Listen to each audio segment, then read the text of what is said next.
All right, so my guest today for the interview is Lisette de Pillis from Harvey Mudd College.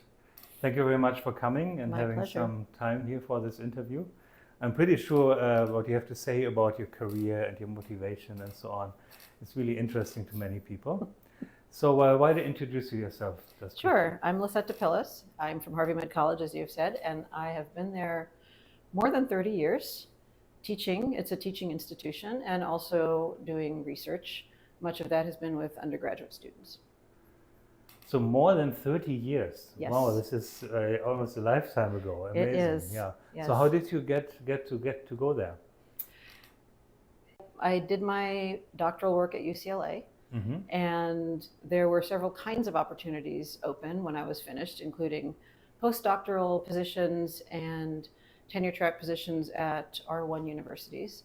Harvey Mudd was the only teaching institution I visited, and they just impressed me with... Yeah, really? Yeah, they did. Not only with the beautiful environment, but with the intellectual curiosity of the students. So I would give talks at each of these places I visited and get questions about the work I was doing. And, you know, they were sort of standard questions, but at Harvey Mudd, the questions were very creative.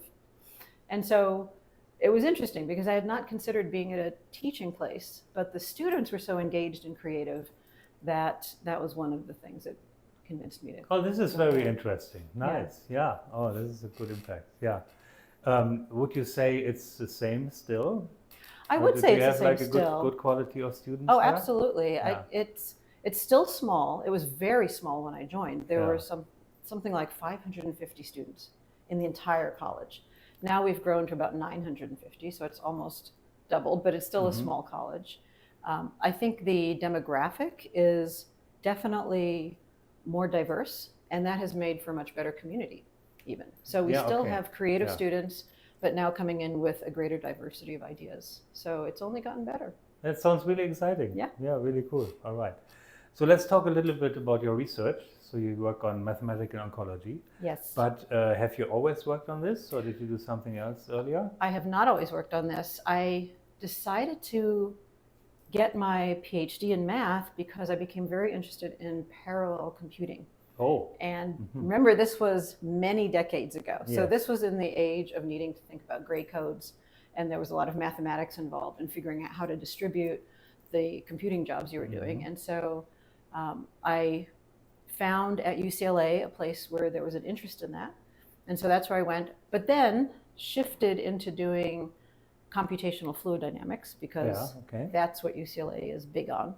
And that was interesting. Then came to Harvey Mudd and continued a bit with that, but found that it wasn't, at least for me, it wasn't quite as conducive to engaging students in the research. There's a lot of foundational knowledge that's needed before you can make some real progress in computational fluid dynamics. And so I was open to looking around at other things. And maybe about a year into my having been at Harvey Mudd, a colleague and a friend of mine at Pomona College, which is another one of the colleges, Amy Radenskaya, invited me to come with her to a meeting that took place regularly with a group of physicians. And that group was run by Dr. Charles Wiseman. Oh, okay. Who is here today? Who is here at this meeting. He has always been interested in immunology and oncology. So as back in the 90s when we first met, oncology immunology was not a big thing, but he always believed it would work. And so he made believers of me and Amy. Yeah. And in this group where we would meet and chat about things, we just talked about questions, brought in papers, what's happening here, why do these data look so strange? And at one point, Amy and I took one of the papers and said, we want to figure out how to answer this question. Right. And the question was about a patient, a breast cancer patient who was getting treated with a cocktail of chemotherapy drugs, and her tumor would not shrink regularly. It would sometimes shrink in response to the drug and sometimes not shrink. And so the question was she resistant or was something else going on? And so that was one of our first pieces of work we did together, where we developed a predator-prey kind of model that gave rise to these oscillations Yeah. that you saw in this breast cancer patient. Yeah, and this model has become very famous. So many people have worked from there. So yeah. It's I think what Heike would call a stage 1 model. A stage 1 model, yeah. That's a good way to put it. Very nice. So that's how I got started. It was many years ago, and ever since then, it's been really gratifying.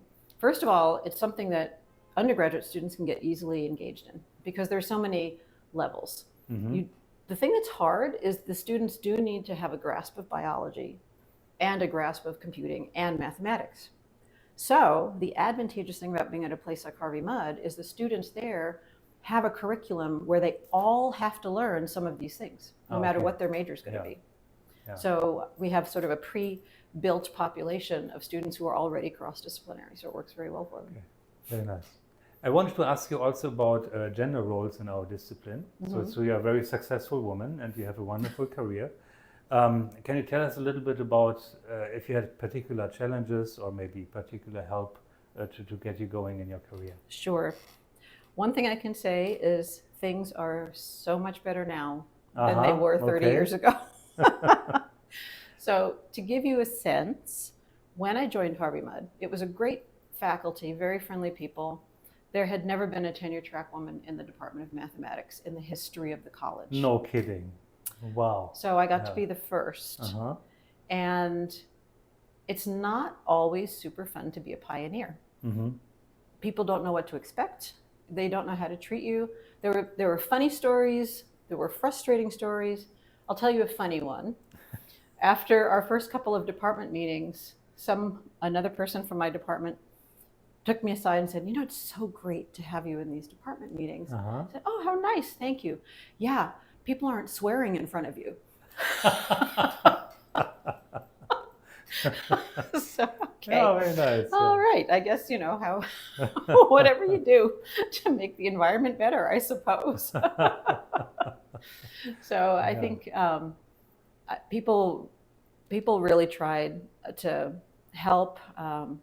I can name some names. Bob Borelli, who wrote a textbook with Courtney Coleman on ordinary differential equations. They were one of the first ones to take a modeling approach to ODEs. So everything is driven by mathematical modeling. And Bob Borelli and Court Coleman were always very supportive and kind. Yeah. So. And so you said that nowadays things are different. So in what respect would you say?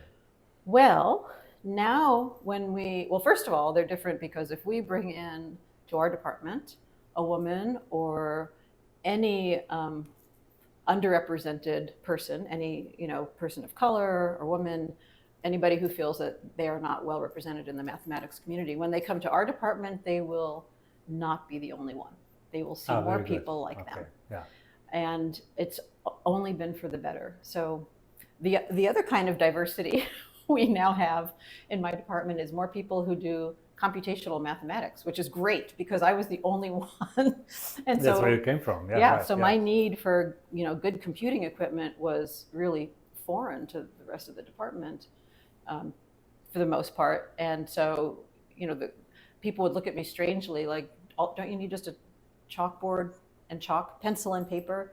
And I know I need to do some computing. I'm doing fluid dynamics. I need to do some computing.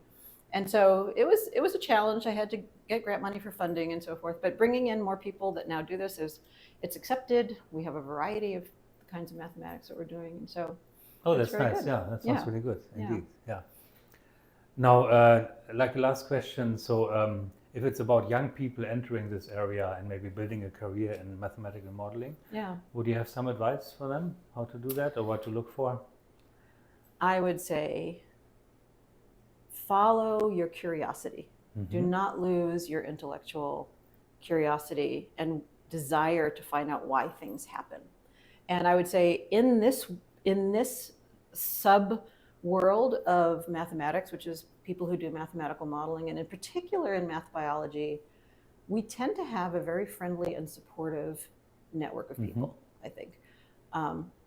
Interestingly, I think there are different characteristics associated with different subgroups of mathematics. And I would say for us, mathematical biologists, we are friendly, welcoming people. And so the advice I would have is seek out workshops like this one to come to and fearlessly introduce yourself, engage. And I think something that some people are great at, but other people are not, is ask questions even if you think you're supposed to know the answer. Mm-hmm. So just ask, maybe I'm supposed to know the answer to this, but how do you know? Or I'm really curious about this. And we tend to be a group of people who won't say, you should know that, right? We will say, we'll answer the question. We'll explain. No, why. exactly. Yeah. Yeah. Oh, very nice. Yeah. Okay. Yeah, then thank you for the time. My we pleasure. had together. It was a wonderful interview. Thank you. I appreciate it. Really good to have you here. So, yeah. Thanks, Thomas.